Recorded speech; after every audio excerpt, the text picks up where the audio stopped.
Hello, Leanne in Adelaide back with another project. So got ginger growing on the balcony, and like we did with the elephant ears, we're going to take it out of the self-watering pot and bring it downstairs and plant it in the garden. So up here on the balcony, we've got our ginger plant that we're trying to take out of the self-watering pot. As you can see, it makes a bit of a mess. The roots are fairly long, considering the size of the pot. Look at the size of the pot. They're going right down towards the bottom. The soil looks a bit dry. We actually left it. We didn't water it much in the last. So this is an ornamental ginger. It's Zerumbet Alpinia, I believe. It does eventually have flowers, but it's grown mostly for its foliage. So depending on how much light it gets, it depends on how much of the variegation you get. So if it's in brighter light, you'll get a lot more of the yellow. And up here on the balcony, not a huge amount of light, so where it was placed. So yeah, a fair bit of green on the leaves there. So is this all coming out in one clump? Yep. It is, okay. So a bit like our very first project, the elephant ears, we just going to take it out, and we're taking it out, putting it in a plastic bag, and then just taking it down the stairs. Well, that's all done. Wow, that was quick. And trim that up and outside? No, we might trim that back later, but right. I think that's pretty good. So we're going to pop that in the bag now. Good. So carefully down the stairs.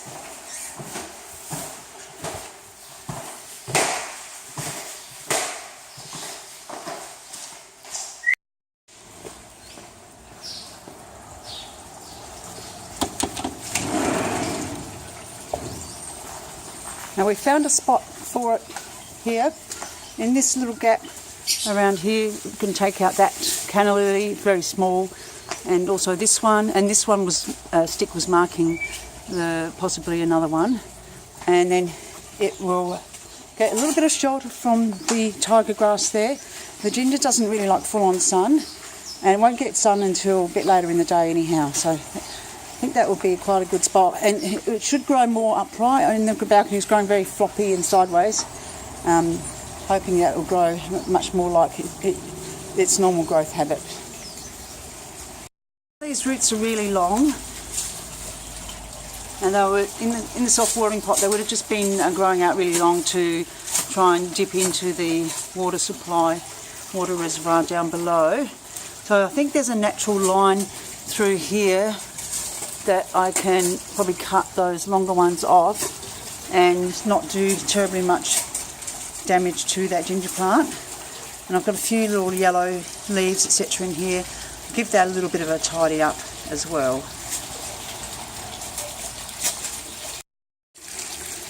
So you can see I've taken off some of those untidy leaves, gave it a bit of a trim of the roots. Still got really good root structure there, and the plant's looking a little bit tidier without a lot of that brown yellowy leaves down towards the base. A bit more air circulation, which I'm sure will do the world of good. So it's all ready to go into the hole that John's prepared. All right. Would you like it right here? Yes, right where you're pointing now. Yep. Right there? Yep, excellent. Happy with that? Yeah, that's really good. Soil looks all right there too.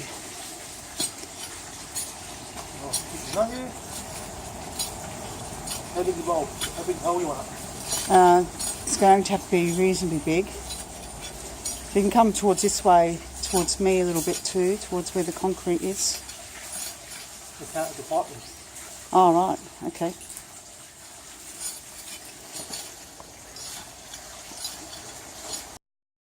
So as usual, every time we dig a hole, it wasn't a particularly big hole. It's all the rocks and bits of building rubble. Oh, that's a piece of old brick there by the looks of it, or tile. The plant itself is looking very floppy at this stage. It's freshly planted, so I'm hoping it will rejuvenate. A little bit of sea salt required. So I've got some over here. So that's what we're using It's great for transplanting, so can't go wrong. As you can see, it stimulates root development, and this is an organic product.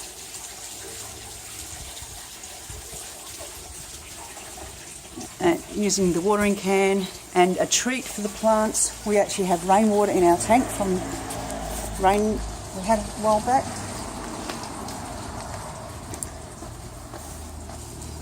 So let's give it a nice drink of rainwater.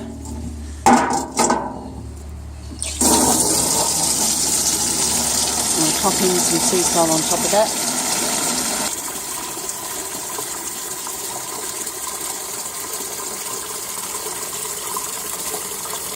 I've got the dark brew ready to go. Remember, always shake any sort of liquid fertiliser or sea salt. Always make sure you shake the bottle really thoroughly. And a big tip, because I learnt this the hard way, make sure you've got the lid on nice and tight, otherwise you get sprayed with really smelly stuff. Alright, let's go and get that watered in.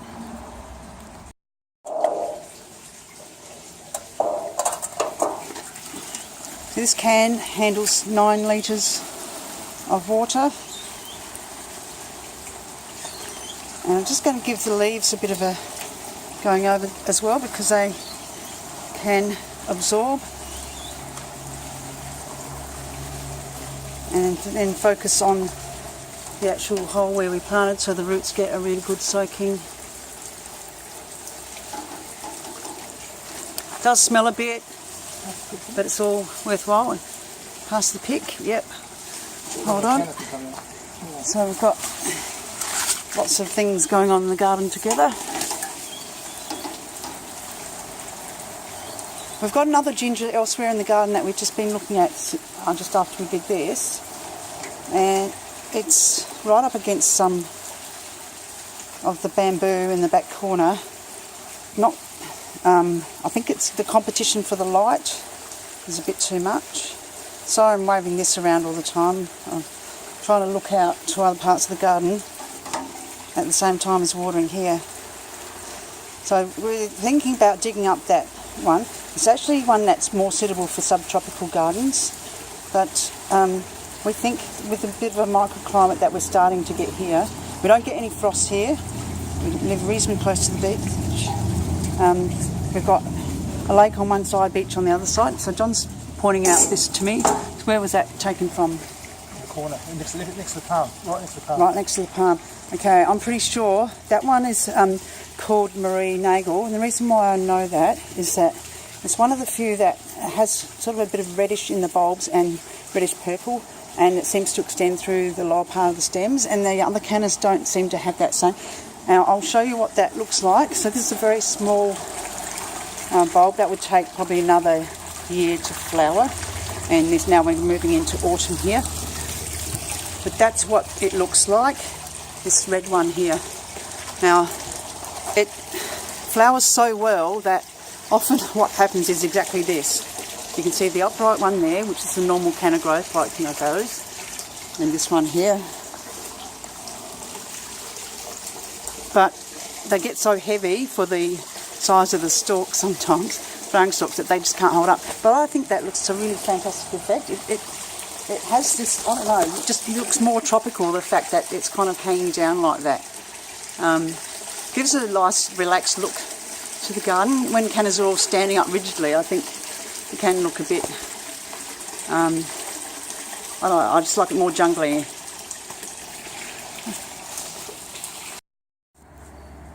Okay, so here we are with our cannas late in the day, very late in the evening, almost getting dark. So you can see the red Marie Nagel, and it's funny how different times of the day it looks totally different colour. It looks almost pinkish, but believe me, during the day it looks orange red rather than pink red. So there's an orange there, and then you've got the yellow Frau Gartenberg, I think it's called. Got a couple of cannas here that we've planted together.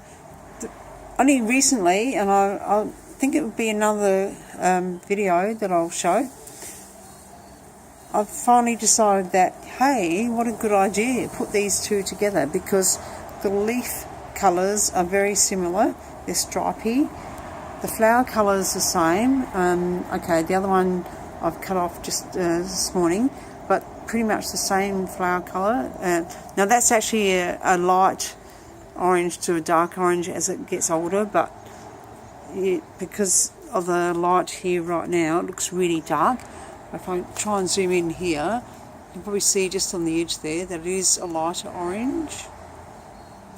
And finally, I've got a little, I think it's called donkey's tail, or it's got a few other names. It's just a little hanging plant, and there's a little creeper growing up there. We wanted something that was not too invasive because it's around a downpipe. You don't want anything that's going to go psycho. And then we thought, why not just get a really small, as you can see right at the top there, that's the last support. Just put a small hanging basket there. And what happens is late in the afternoon, for about 3 hours, it gets full on sun, like really full on sun, and you're talking about late in the afternoon, so it can be very hot in Adelaide, but that seems to be enough for this plant, and it's growing. Like when I bought it, most of the things, we're talking about 6 months ago, they probably would have been hanging around about where I'm drawing my finger. So they're all growing okay, and it looks quite healthy and happy. So that's all from me, Leanne in Adelaide. Stay tuned for more episodes.